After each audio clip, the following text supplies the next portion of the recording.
You're listening to The Hurt Locker, the podcast that opens a door on men's mental health.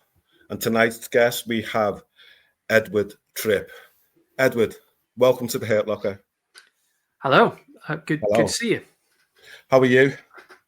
I'm fine. Yeah, I'm good. Yeah, it's been a busy day, but in a good way. So yeah, feeling happy to be here. Okay, good. How's the start of summer been for you?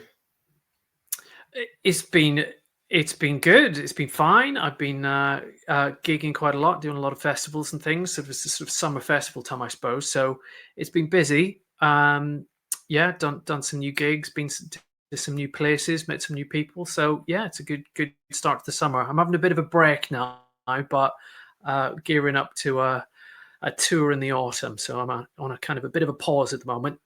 Okay, we'll talk more about that. For the benefit of our listeners, this is a re-record, as it were. You know, our sound quality wasn't that hot the first time around, so we're doing it now, but hopefully it'll just flow nice and easy. And Ed, is it okay to call you Ed?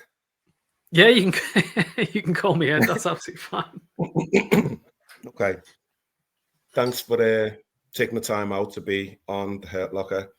Do I detect in your a little lilt in your accents? You do, yeah. It's a Northern Irish lilt, which is well detected. Some people think, rarely Northern Ireland actually. Some people think Scottish or even Canadian. I get that sometimes. But yes, originally from Northern Ireland. Yeah, moved over here well over 20 years ago, more than that. But yeah, I've lived in Devon for a while now. Okay, so Devon's your place then. Okay, nice. We'll we'll talk a bit more about where you're currently living now. Can we take you right back? Yeah, let's do it. Right back. How was Northern Ireland for you growing up as a kid?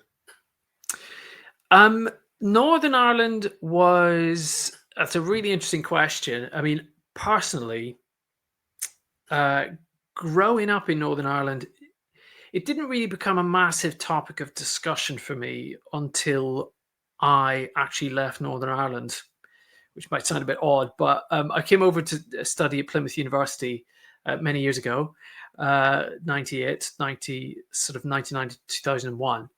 And 21. And sorry, I've gone back in time.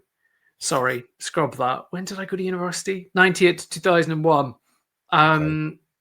So quite a while back. But the way I often describe it, I mean, I only really realised how kind of constricted that life and that lifestyle was in Northern Ireland when I moved away from it, and when I kind of moved to a place where I realised that there was a kind of different set of rules and there were far fewer restrictions.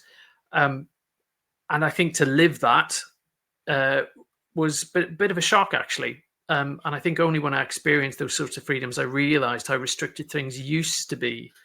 But I often say, you know, it's a bit of a cliche, but you kind of only know what you know. And I think it became an issue, or it started to bring up questions when I was away, and there was a contrast, and it made me think. Okay. What kind of restrictions did you experience growing up then? It's interesting. When I speak to other people from Northern Ireland, they may sound like incredibly minor things, but things like, so where I grew up, for example, I mean, you might be aware that there would be certain places that would be designated a kind of a nationalist or a loyalist place. So certain pubs would be kind of restricted if you were from a kind of a Catholic background, which I was from. But it even extended to things like, you know, routes home that you would walk, taxi companies that you might hire to bring you home. Some were more prepared to drive through kind of, you know, as it were, mixed areas than others. So there were all sorts of divisions that you just learned. You know, it wasn't. You know, it didn't feel particularly different or traumatic. You just kind of got on with it. So I think being away from that, being a student and not having those restrictions, kind of just made you a little bit drunk on freedom, to be honest. And I do speak to a lot of people from Northern Ireland who acknowledge that sort of shift, that mental shift when it arrives. I mean, is it growing up then? I'm assuming it's kind of implicit that you don't go to certain areas, or you stay away from certain areas, or you feel safe in this particular area. Yeah, I mean, it is a real mixture. I mean, you get a vibe, but you are also told explicitly which areas to go to and which areas not to go to. There are also some handy guides as well. And if anyone's ever visited Northern Ireland, I mean, I don't think this is as much of an issue now, but obviously there are a hallmark, like the presence of flags and murals is often a good guide, or curbstones as well. So curbstones will be painted either green, white, and orange, or red, white, and blue in certain areas, so you know which paths and roadways that you're on. And I've heard lots of stories of friends who maybe had a few too many to drink and find themselves walking in an area where the curbs tell them that they're in the wrong area and they need to sort of find a way out quickly. But yes, all sort of little indicators and codes if it's not that obvious. The curbstone's a new one to me. I was never aware of that. The flags, yeah.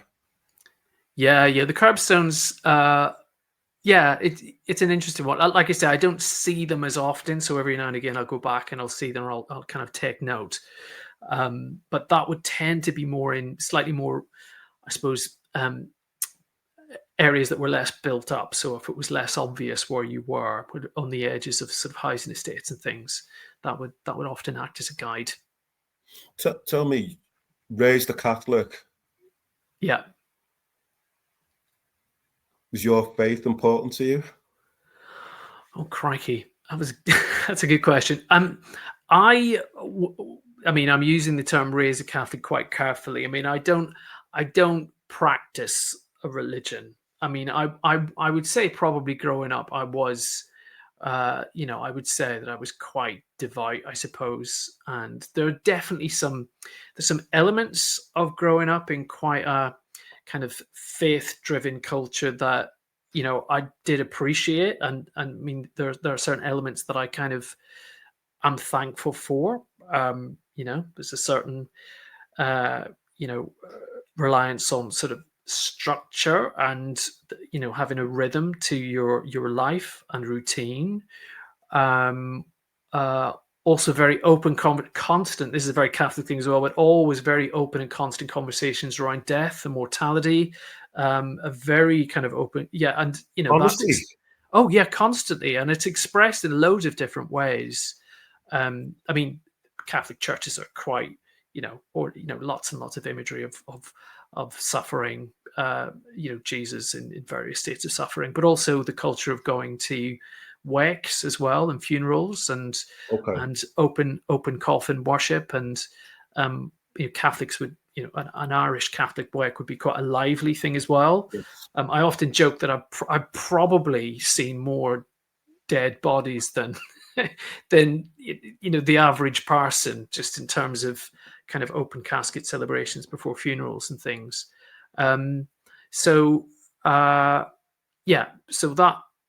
element is quite an interesting one. I don't really feel restrained talking about kind of mortality and things like that. I think that's just a strange kind of offshoot. But I suppose, prayer and things like that. I mean, I still, I guess, engage in a version of prayer or meditation, but I think that's still really important. That's something that I try and kind of build in each day. Okay. So that's a meditation, prayer, a daily thing then? Yeah, it would be. And, sometimes that can just simply take the form of having some calm, reflective time.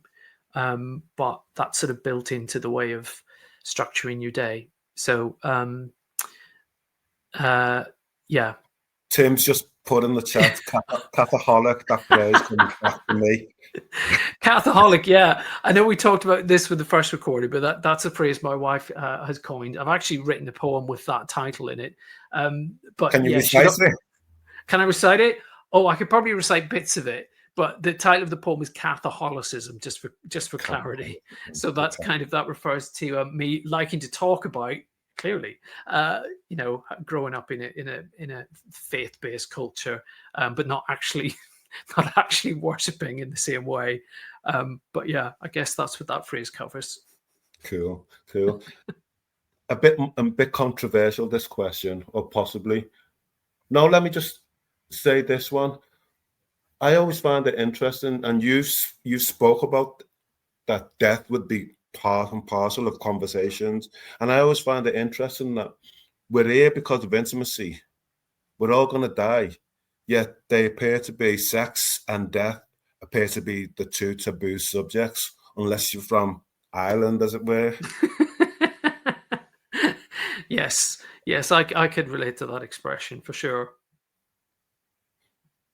So my question I was going to say or ask of you is, what is the future for Ireland? Oh, crikey. There is a very kind of, I think, practical response to that question. I mean, it's a little bit controversial, but I mean, just to be open and honest, there is a view, and this is, I don't know how live this view still is, because obviously I've still got family in Northern Ireland, but there is a view that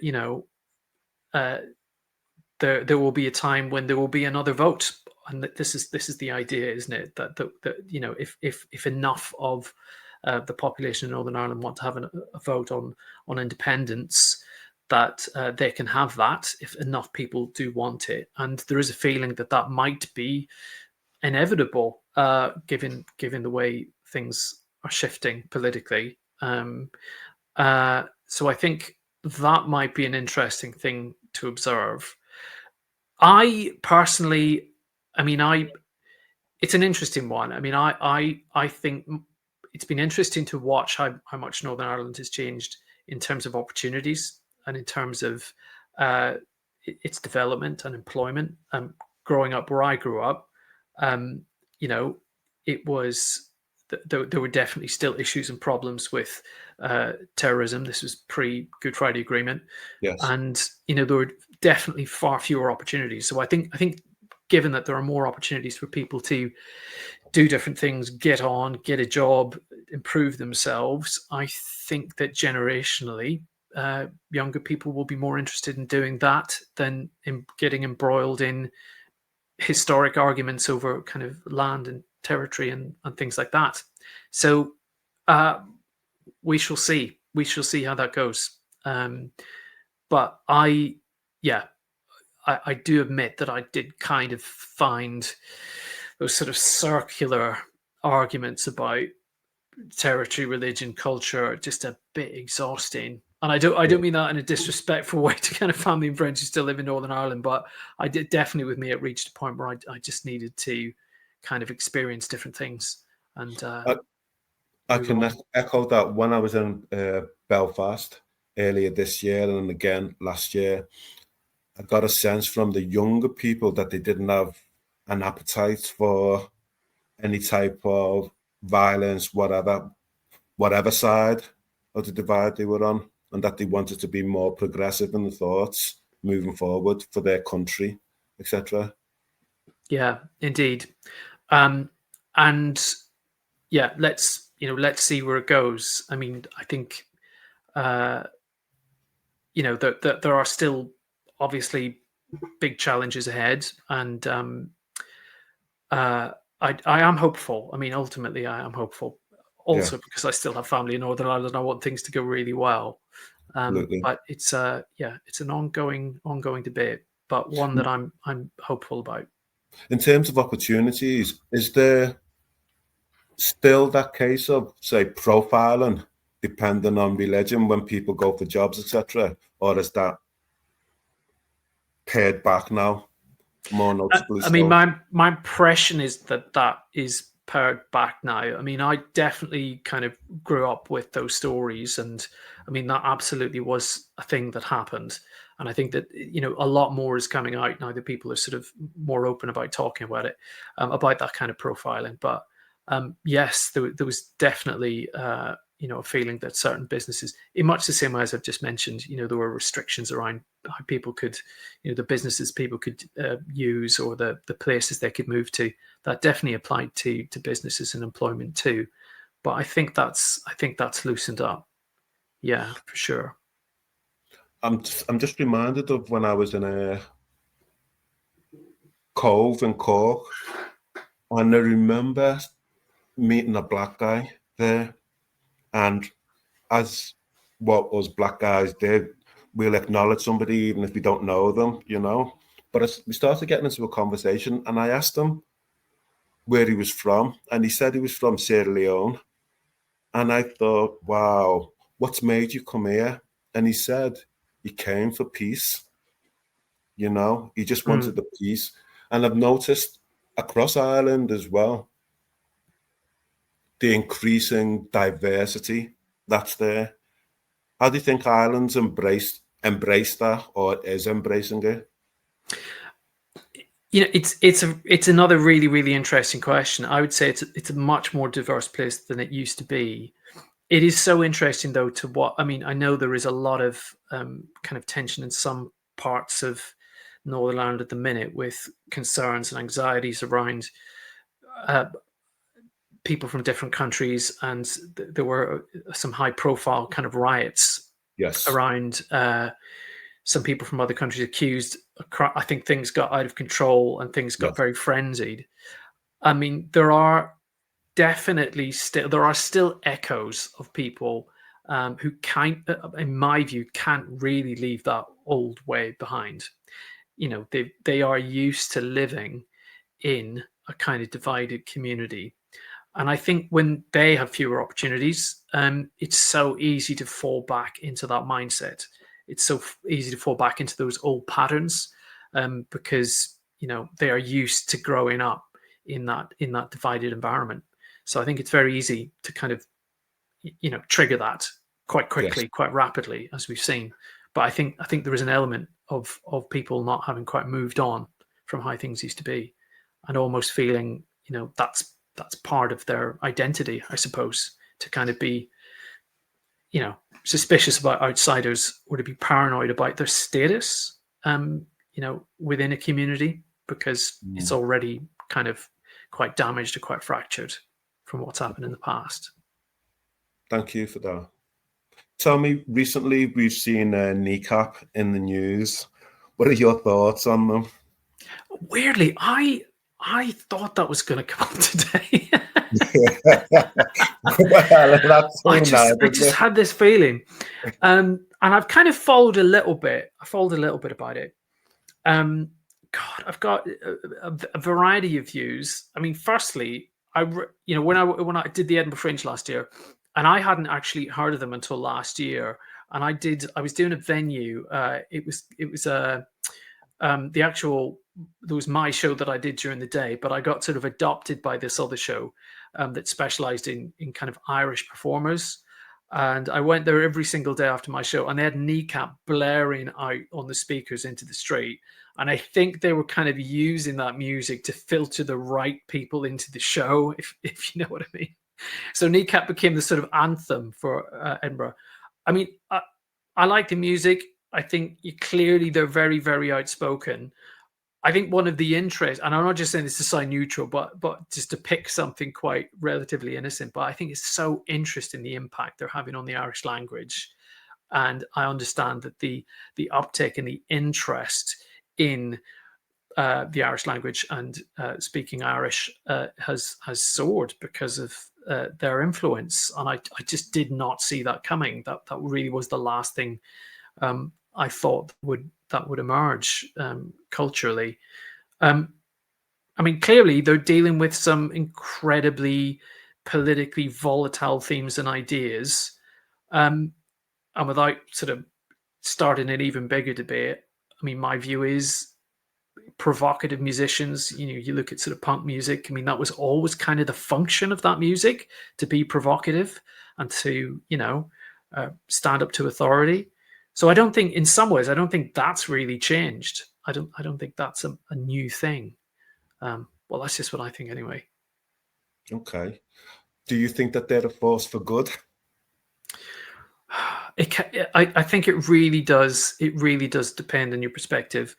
I mean, I know my brother is massively into them and their music and their story.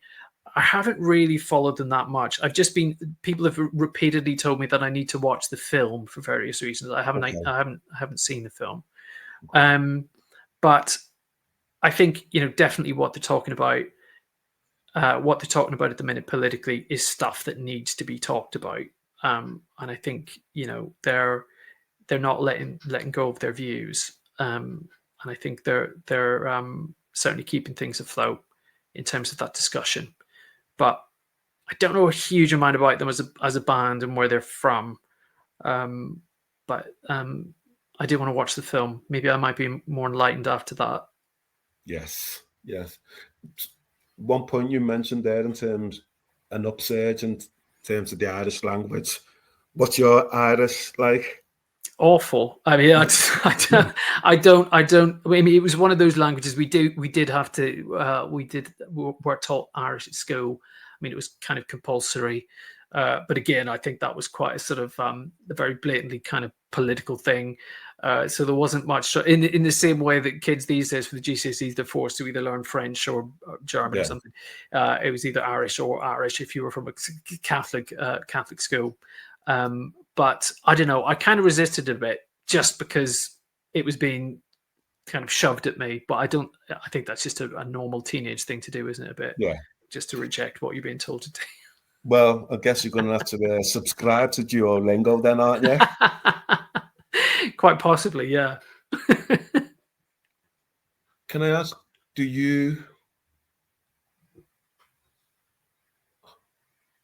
are you a patriot?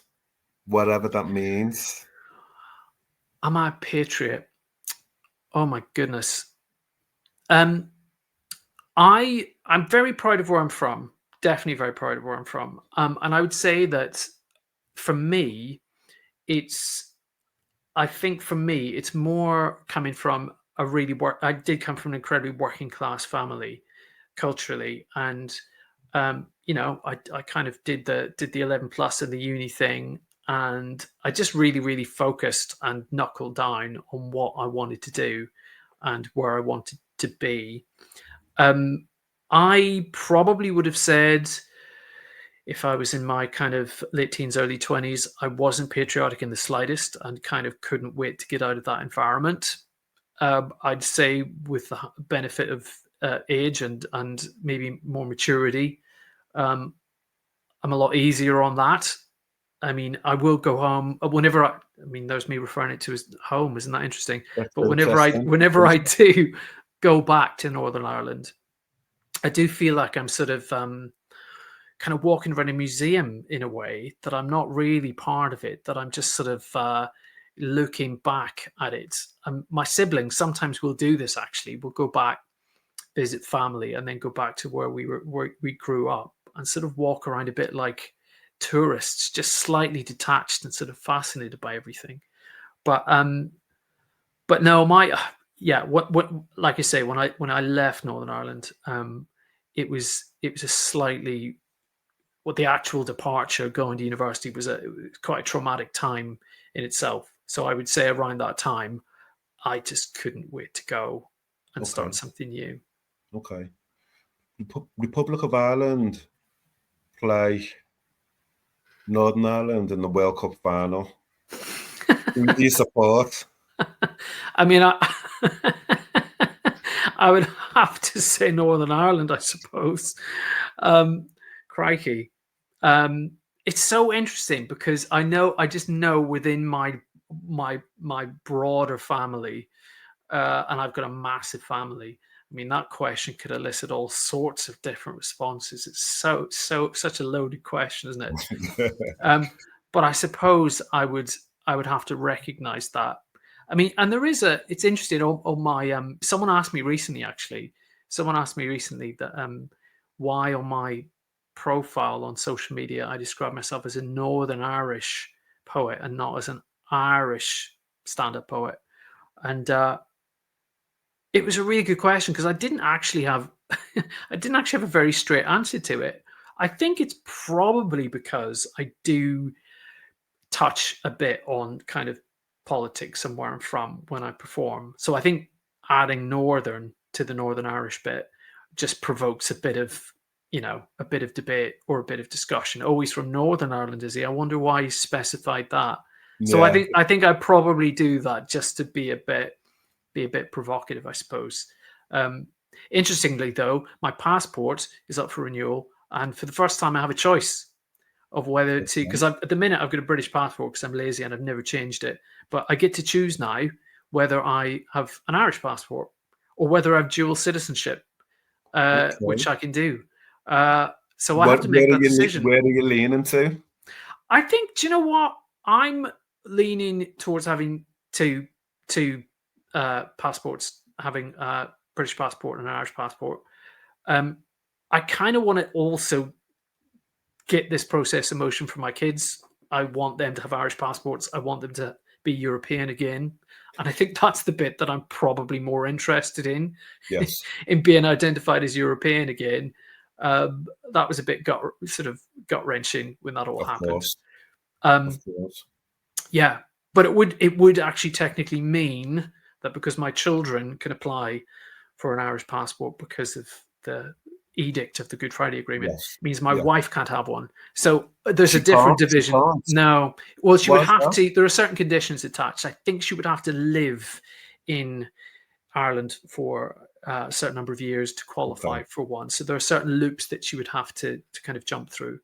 But I'm saying it with a smile on my face. But there is part of me that does feel quite sad that, like, there is like a little virtual division has leapt up inside my family because of the politics of this. And I might be in a situation where, me and the kids identify one way culturally, and there's a separation from my wife. I think practically it just means we queue in slightly different ways at the airport. But you know what I mean? It's sort of it feels a bit. It doesn't feel right. Grates me a little bit. Yeah. Okay. Thank you for sharing that. You're on the hurt locker, and so I'm going to take a little dive in. Oh, let me go back a little bit. When you said when you go home, it's a bit like a museum. You're walking around. How does that feel within the body? It feels. I do feel a bit kind of detached from it, like it's a bit dreamlike. So it doesn't. For me, it doesn't quite feel real. It feels a bit dreamy, and I think that's something that. I think that's something my siblings would also describe. I think they describe it in a similar way. Not quite in reality. When you mentioned that, I went to. I don't know if you've ever been to the Dead Museum in Dublin. No. Wow, it's around by Queen's University. Is it Queen's University? Yeah, Queen's University, and it's the most gruesome museum I've ever seen in my life because it's before people understood how to stuff animals. So you've got animals from all over the world in there, and it's like it's just you have to go to experience it's right up my street. Yeah, you have to go and experience it. You're on the hurt locker, so take a deep dive in. Edward, what's in your hurt locker? I mean, I think we said at the start that this is round 2 of the recording, and there was a term that I kind of raised, and I think it's the same term I'd like to use this time. Go for it. Well, it's generational trauma, and I think and like I said last time, I think I wanted to use that term because of not just the sort of cultural trauma that I think I've hinted at a little bit from what I've said already, but also generational in terms of my direct family as well, and the experiences that they've had as well, just personally, and growing up in that kind of culture too, because I think they interweave and interconnect. But I think that would be what I would present. Could you unpick that for us a little bit, please, if you don't mind? Yeah, no problem. I think you talked a little bit about people growing up in that culture, some moving on and some not moving on. Yes. And one of the things that I'm really, really passionate for people who haven't grown up in that culture to understand is how destructive not having opportunities can be, and how destructive boredom actually can be. And I don't think it's necessarily just applicable to Northern Ireland. I think any war zone or any conflict area where, you know, the infrastructure falls apart and you're dealing with disaffected young people, not always necessarily young men, but invariably young men who want to belong to something. Absolutely. If you extract that kind of infrastructure, if you extract opportunity, they'll want to belong to something. And I think it needs to be understood that I think was one of the fueling forces for younger people joining and getting involved in terrorism and the response to being colonized. But you know, that's a whole other topic. But definitely there are echoes of that bleach into families that I still know today.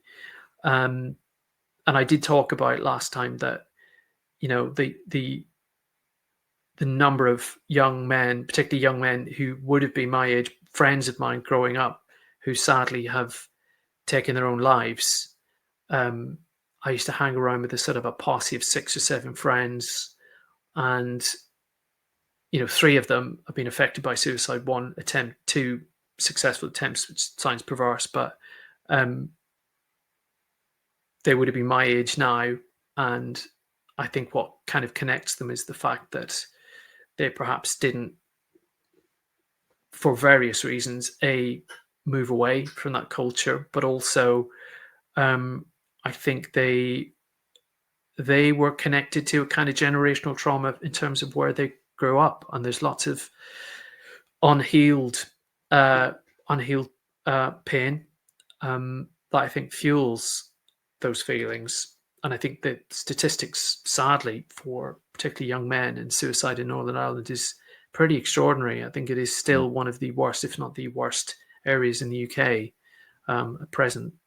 Really, really alarming statistics.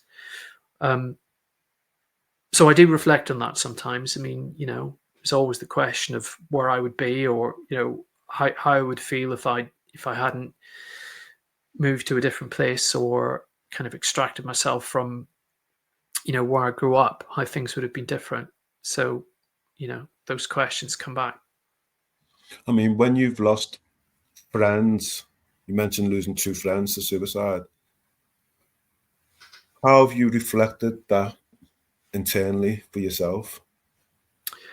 I mean, I should say, I mean, you know, and I mean this with all respect and love for them and their families. I mean, these would have been friends I would have naturally sort of drifted away from over the years. I mean, these would have been my friends when I was like 6 or 7, you know, and Yes. literally we would have just, you know, so not to say that we would have been bosom buddies up until the point Yeah. when they sadly went.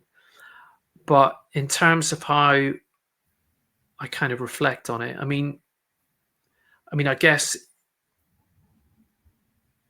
I mean, I suppose that, like you say, there is always that question of whether or not what happened to them was inevitable, whether, you know, was it just this recipe of growing up in a culture that is still quite raw and unhealed?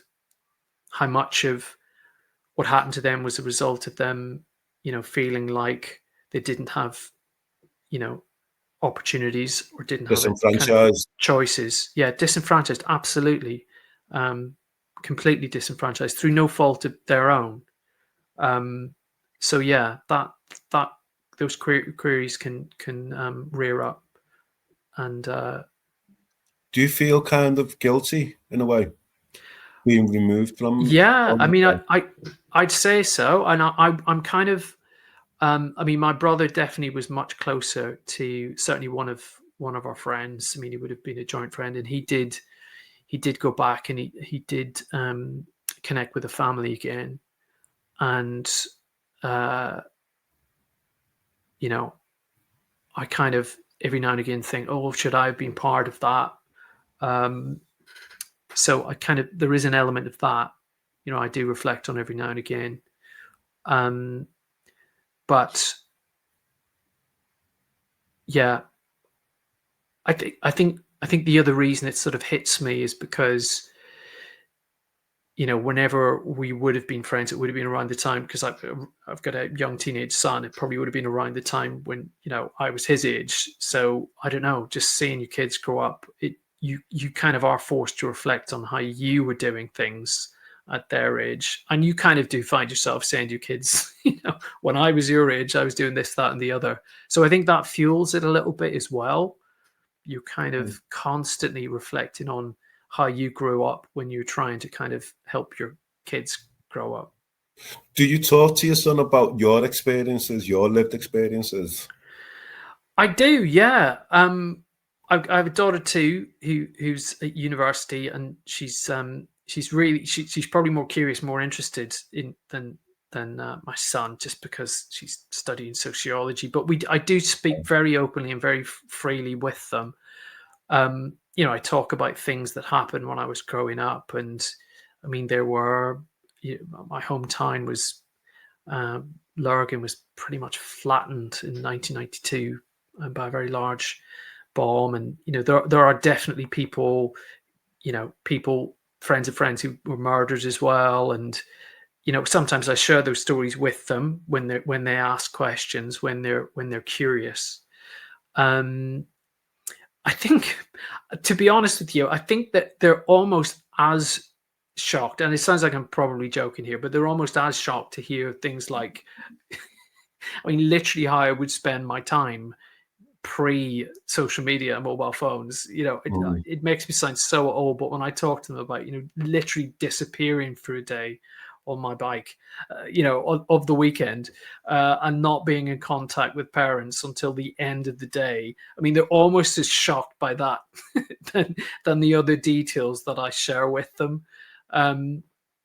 But yeah, they are definitely much more curious, and they do ask lots of questions, and I'm very, very happy to answer them Cool. in the right kind of way. My son also does a cracking Northern Irish accent. He does repeat me every now and again. There's certain catchphrases he likes to use that he throws back at me. So that's what I have to live with. Last week, the UK government announced that starting in September 2026, suicide prevention and grief education will be included in the school curriculum for the first time ever. Excellent. What are your thoughts? What are your thoughts on that? Is this is across the UK? This isn't focused on any particular area. Yeah, I think that's amazing, and I don't think it's, well, it is a coincidence. I've just mentioned sort of social media and stuff, but genuinely, I think this obviously is a positive example of how social media can kind of create meaningful discussions. But I'm very, very conscious as a father, and with kids with access to social media, that it can be a fuel source for separation and isolation. And I think for that reason alone, it's a really, really good piece of news to hear that, and to hear that it's being discussed and will be discussed openly in the classroom. I think that's very encouraging. Have you ever had to ask any of your children about, are they experiencing suicidal ideation? I've kind of spoken candidly with the kids before about social media and about their experience of it, and I remember watching something on the news where, I mean, some horrific fact about the percentage of young people who'd seen like incredibly violent content appear on their phone or shared with them, and I both just turned to them and asked if they'd experienced that. Partially, what was their response? Immediately, yes, that they had. And I kind of did ask them in a slightly tongue-in-cheek way, because I really didn't expect that to be the answer.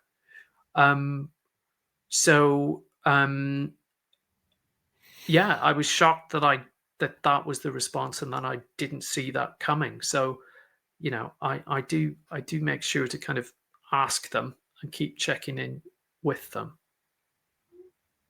Are you afraid to use the say the word suicide, or it doesn't bother you? It doesn't bother me. No. It's like, I think it needs to be, it's still clearly a massive taboo. Yes. And I think, certainly, I guess growing up where I grew up, I think it's also the other kind of barrier to it is it's probably not seen as a particularly macho thing to talk about, feeling how you feel and feeling potentially quite desperate. And I think as well, growing up, machismo was a really big, again, another fuel for young men wanting to be part of something or part of bigger ideas. So it's a pretty toxic cocktail, isn't it? It's kind of wanting to belong, but also that same fuel, meaning that they can't maybe talk about things that they want to talk about. Yeah. I still remember the days of when they would advertising about cancer, and they'd never say the word, they'd say the big C. Yeah. But now it's all over the place. Macmillan is all over the place. Talking about cancer is all over the place. And I think that's the step in the journey that we need to be going through with talking about suicide as well. Because it feels like to mention it is a taboo, and it shouldn't be. Yeah, Shouldn't absolutely. be. And, I know from one of the particular friends who passed away, I mean, he had a young family, and, the ripples of that will sadly pass into another generation. It So will. It will. again, it's about, and they will clearly need to be able to have conversations about it as well. Yes, definitely. So the conversation needs to happen, It preferably does. before people reach that kind of breaking point. It's and I don't make no apology for this, but when one person's being bereaved or affected by suicide, they join a high risk category group of 80 to 300% higher Really? than the general population. Yes, Right. So that's a pretty horrific cycle, isn't it? I absolutely. didn't And know that. That's a yeah, horrifying statistic. yeah. And the thing is, if we look at under 18s, more than 200 die by suicide each year. And that's only between the ages of 10 and 18. We don't account for kids under the age of 10. And I Yeah. always say this, if 200 people died in a football match, there'd be a government inquiry. Yeah. Yet Yeah. 200 kids are dying and nothing gets said.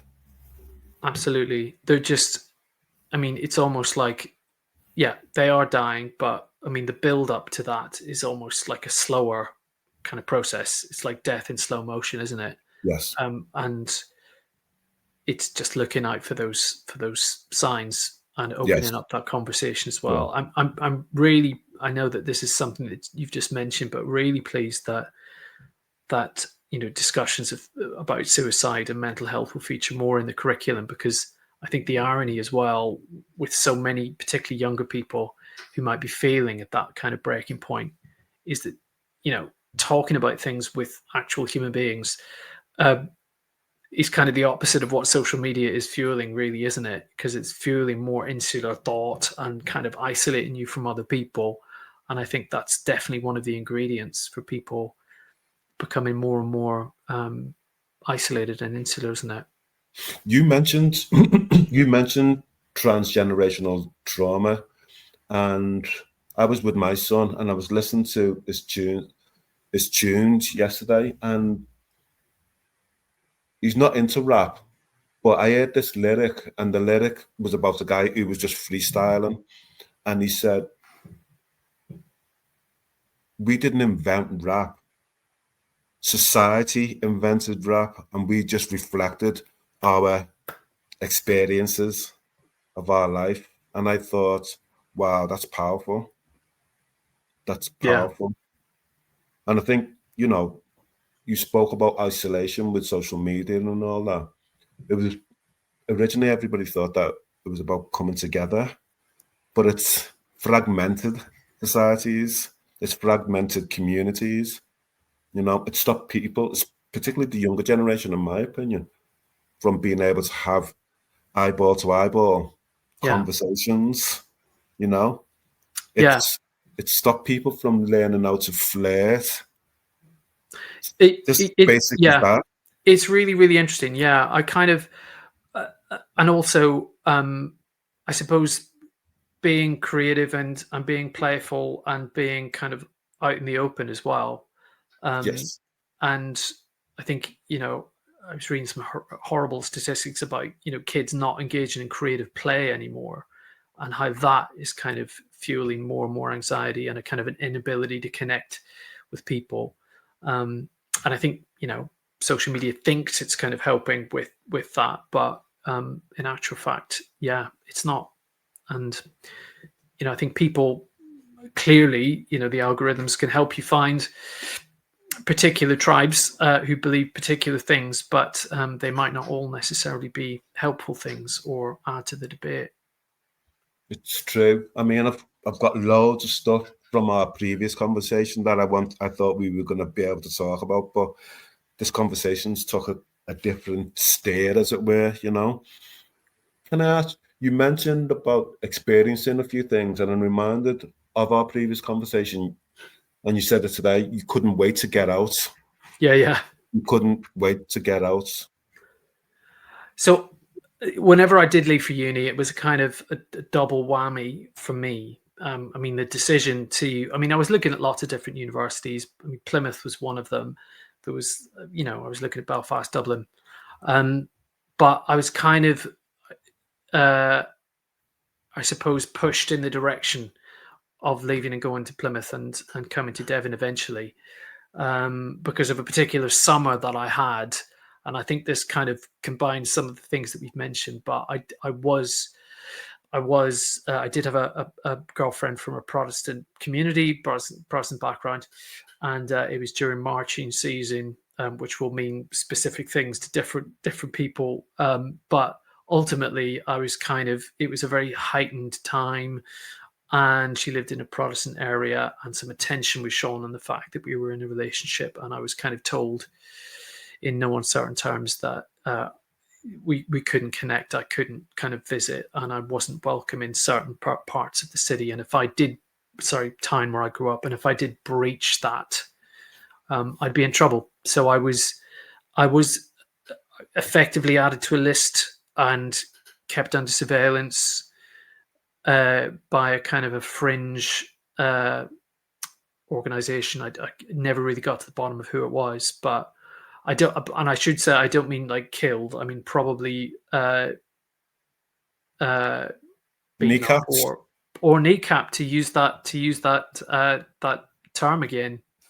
Yeah, and it's interesting. Some people who probably listen to the music of kneecap probably don't know about the origin of that phrase, but it literally would be the punishment that would involve having your kneecaps shattered or removed.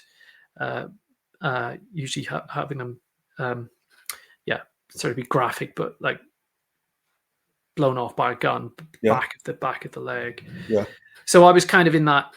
I was in that category, and I just kind of reached a point where I thought, I kind of need to be out of this. And being followed, being surveilled was probably the tipping point. I kind of couldn't go anywhere without feeling incredibly paranoid or watched. So I decided to leave. And in the same week that I kind of made the decision, because of this being added to this list, that's when within my own family something quite shocking happened, and I don't mind sharing. It was the news that my dad had been having a series of affairs that over years and years and years, that just absolutely kind of blew my mind.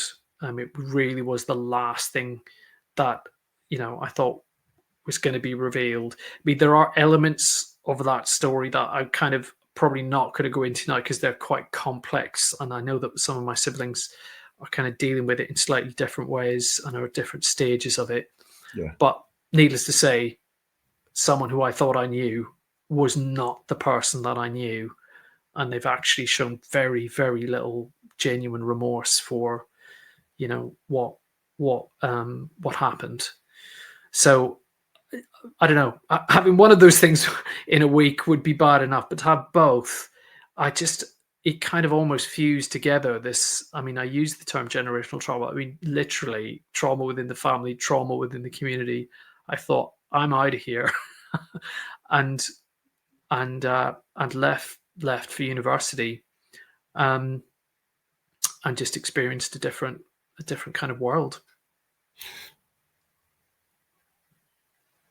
You went to uni in 98, so you would have started September time. And I'm thinking the Good Friday Agreement was in April 98. Yeah.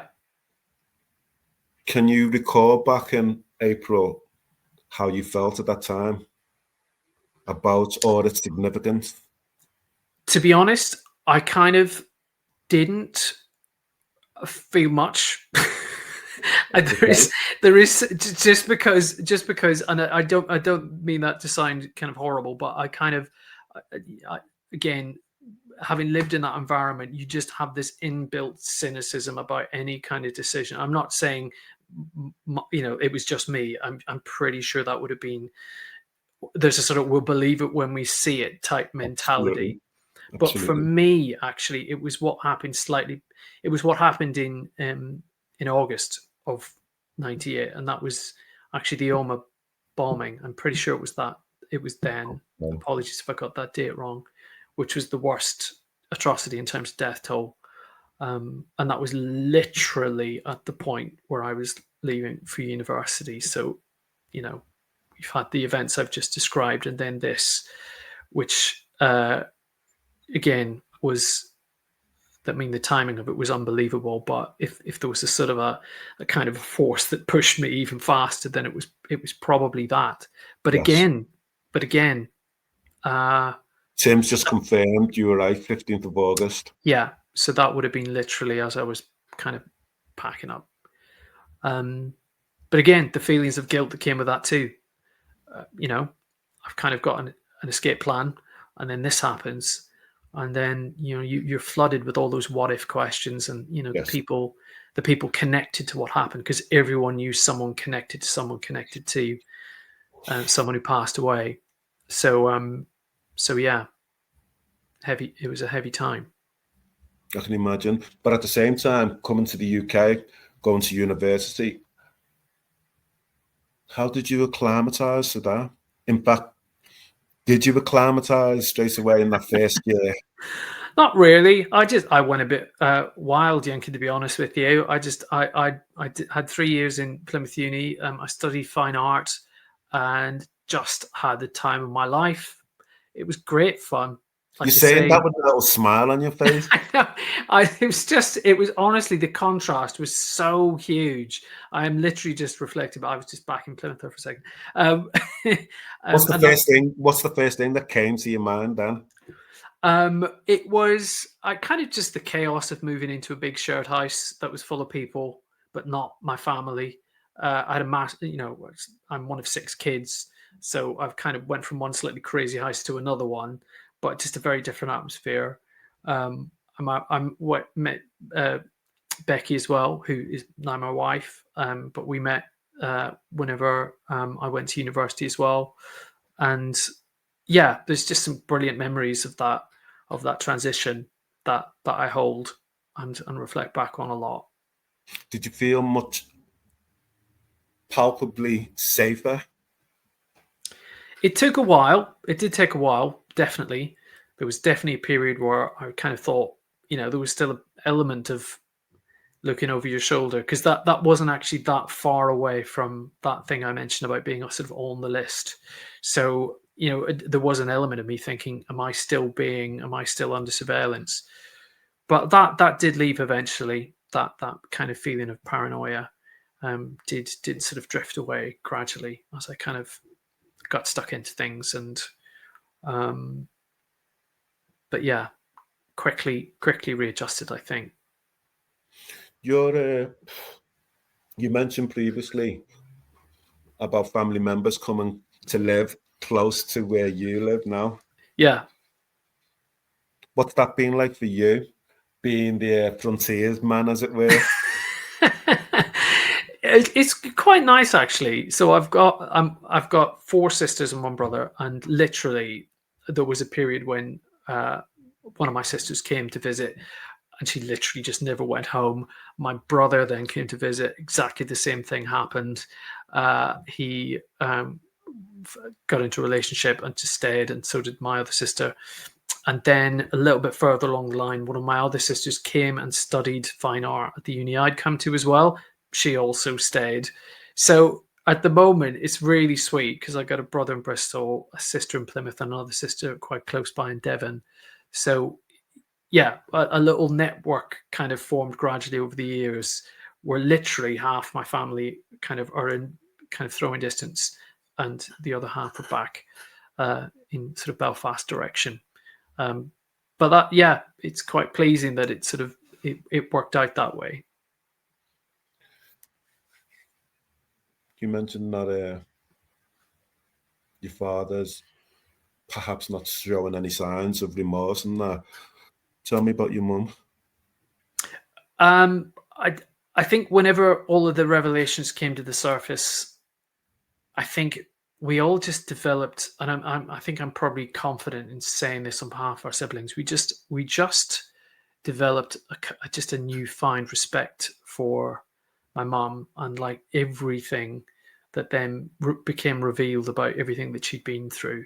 I mean, she had a deeply, deeply traumatic upbringing as well. I mean, she suffered.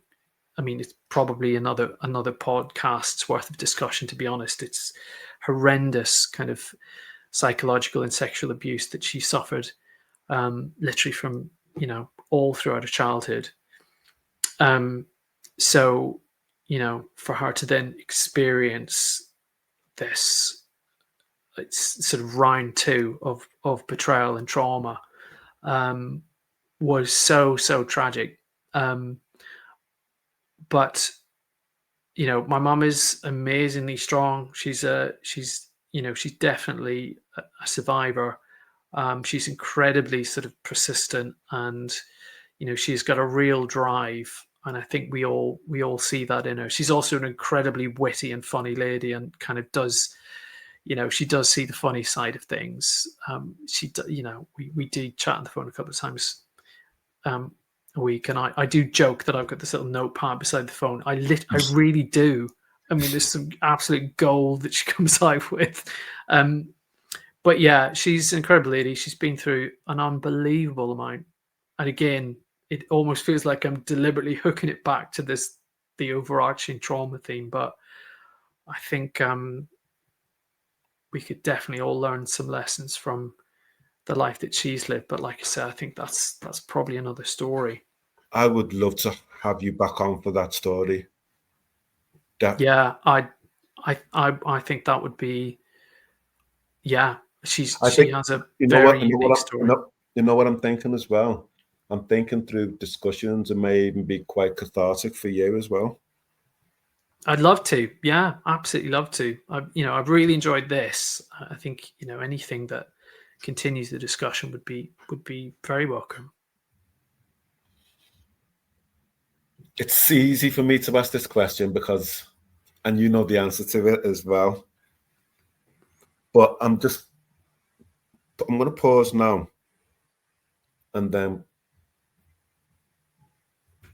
ask you now, do you fully embrace it? Who's the most important person in your life? I would still say, being the wife of a suffering artist / poet. I mean, Becky, who I met at university, who is now my wife, who's kind of seen all of those ups and downs and kind of understands the madness of trying to kind of make a career in the creative industry. Her support has been really invaluable. But I've got a feeling you might say something else. I'm just going to say it's you because we've already recorded that as you. But can you embrace it? That's very kind. That is very kind. That's a very nice thing to say. I'll have to kind of digest that a little bit. Okay.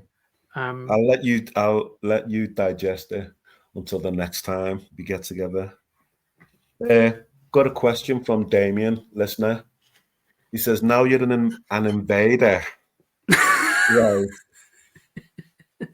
Sounds like a kneecap fan to me. Yes, anyway, yeah. If you were still back in Northern Ireland, would you still be involved in the creative industries, or would you be doing something else? Do you know, it is a really interesting question, and I would like to think I'd still be involved in maybe comedy and performance. I did have a conversation with a comedian that I met. I've always admired, but only got to meet them and have a proper chat with them a couple of months ago. And I think she's from Romania, and we talked about whether or not we'd ever gigged in our home country, and she said no. And I said no as well immediately, and then we laughed about it. But then we sort of picked it apart a bit. And I think in truth, a lot of the comedy, or a lot of what I think is the sort of funny bit, and I think she agreed with this as well, is being kind of other, of being out of the environment that you're originally from. So I think a lot of the comedy comes from being slightly out of place. So, I might still, if I hadn't left Northern Ireland, be involved in the creative industry, but I don't know whether it would be the same kind of stuff, the same kind of material, whether it would have the same vibe, because I'd still be within a familiar environment. So I think the tension of not being where I originated from, I think fuels that a little bit, if that makes sense. It does make sense. It makes perfect sense. And it was interesting for me using the word other. And earlier on, you'd mentioned going back home. Yeah. But where is home? Because going back home felt like, how did you describe it? Like dreamlike. Yeah. I think that home is, I mean, again, this is probably a cliche, but it is the sort of, it's the people that surround you. It's the sort of, it's that psychological thing of finding your tribe, finding your like-minded people, and surrounding yourself with them. And I think I had an opportunity when I was extracted from where I originated from to create my own community around me. And it took me a long time to kick back into the swing of being creative and making art again. And I had to sort of build that back up. And once I'd sort of found my, the group that I belonged to, it felt great. It felt like I'd kind of, again, I'd remembered the mission. I'd remembered the reason I'd come over to uni. I'd remembered, why I'd made that leap, and it was to be creative and do it in a really creative environment with people who were like-minded. So I guess it's about people, isn't it? And maybe that's why going back to where I'm from in Northern Ireland feels maybe a bit detached and dreamy, because the people that made that community aren't really there anymore. They don't really add to it. Is there a sense of loss with that? A sense of sadness with that? I think there is a bit. I think there probably is a bit. But it's almost a bit like, I don't know. It's like, I think it's like letting someone go. It's like letting an old person go, or an old relative go. I mean, you can be a bit. This is some full circular again, because we're talking about death here as well. And we are. I think this might just be my Catholic programming, but yeah, it does feel like that, and I think that's probably what it feels like. You sort of, you're visiting someone who doesn't, maybe someone who can't quite register that you're there, maybe someone a bit older, a bit senile, and you're no longer there's no longer a connection, but you can still appreciate who they were. Yeah, I think that's what I'd say, if that's not too weird and cryptic. No, not at all. Not at all. Edward, it's been a pleasure. But before you go, I need you to do a smooth criminal. Oh, really? Would Oh, you like me? yes. Would you like me to do a poem, Yenka? Yes, please. Because Yes, we've mentioned, we have mentioned stand-up poetry, and I fully appreciate that. That might mean very, very little to anyone, but I'm very happy to perform for you one of the poems that appears in my Edinburgh show. It's called No Man Is in Ireland. Is that with you've been collaborating with Kev Mudd or Kev Mudd? Oh no. So I do gig a lot with Kev Mudd. I do gig a lot with Kev Mudd. But I collaborate with loads of different people, and in fact, it was Kev who originally I kind of got connected to this podcast because I listened to his conversation and was really inspired by it, and I became a listener. So it was.